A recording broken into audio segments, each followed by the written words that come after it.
Good afternoon, guys. My name is Alena Shautsova. I'm an immigration attorney from Brooklyn, New York. In today's video, I would like to share with you some updates after my participation in American Immigration Lawyers Association's group during the National Day of Action, when we actually met with the United States elected officials and discussed points that would help them and of course will help us and the immigration community to improve the United States immigration system.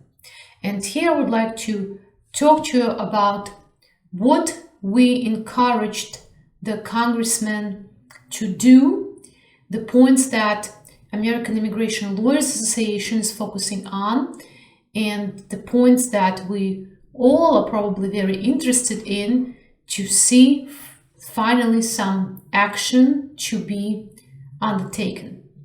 So first of all, we spoke about legislation, and we encouraged our elected officials to take an action on those pieces of immigration reform, those proposals that were already either voted by the House and passed or are going to be voted by the House.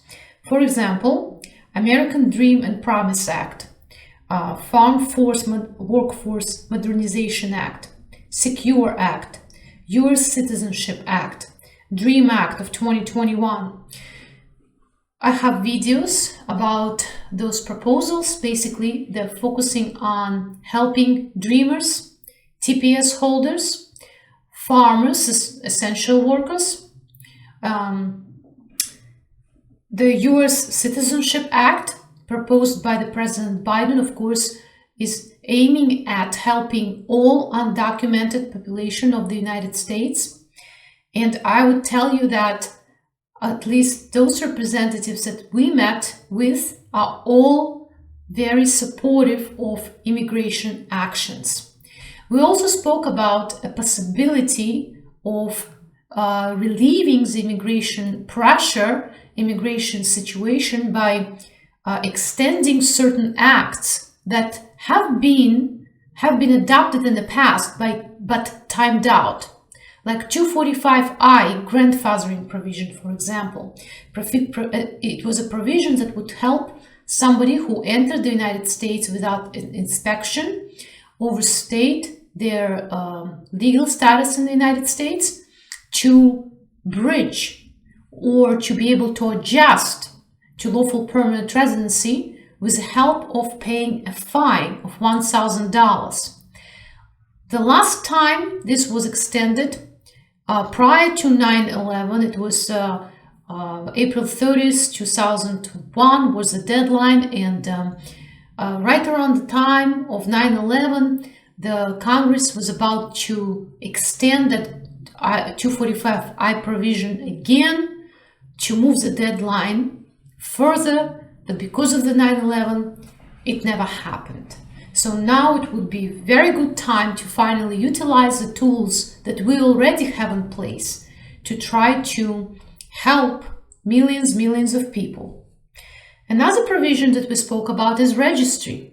Registry is the provision in the law that allows somebody who entered the United States and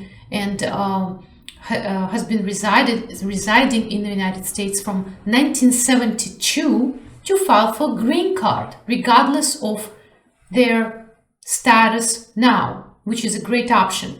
But last time it was adopted so long time ago, so now again this gap, this cutoff time of entry should be moved, right? So it should be moved. 1972 was about 48 years ago. So time to move on and maybe move that deadline to 1995 or something, 1998, something for people who maybe resided in the United States for 20 years. It would be under the registry provisions very fair. So we also spoke about how to reform immigration court system to address the backlogs. but mainly to make sure that the immigration courts are independent from the Attorney General, and the judges will have an opportunity to control their dockets and render independent decisions. And decisions and the whole process will be aimed at preserving due process rights and not speeding up the process in the immigration court. So this is very, very important. Independent immigration courts. We also spoke about USCIS delays and, for example, how to address the delays with work authorization when people are waiting for 8-9 months just to get their work authorization document. It hurts everybody. It hurts the economy. It hurts employers. It hurts people. People cannot work. They cannot pay for things. They cannot pay taxes. It hurts everybody, this unreasonable delays. There used to be provisions in the law where work authorization was supposed to be adjudicated within 90 days. And if a person did not receive their work permit within 90 days since the date of their submission of the forms to USCIS, they would be able to get interim or in between work authorization, something that would allow them to work while they're waiting for the work permit. But that was eliminated.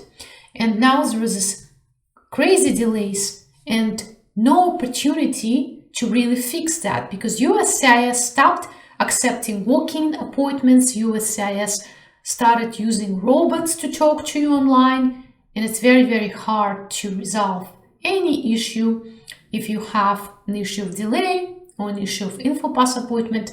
And we spoke about that with the representatives. There is actually a proposal, a law that aims at resolving this situation and situation with delays. And of course, we spoke with them about the detention, immigration detention, and the fact that perhaps it was funding immigration reforms more than prisons for immigrants. So these are the points that we discussed with our representatives. I state that this information was very well received. Many of them asked us to follow up and provide more information, so they're very serious at helping, and hopefully within the next couple of months we're going to see feedback in the form of voting, in the form of new proposals and various initiatives that will help all of us to better the United States immigration system. So thank you very much for watching. I hope you enjoyed this update. And please subscribe to my channel, like, share this video, and I hope to see you soon.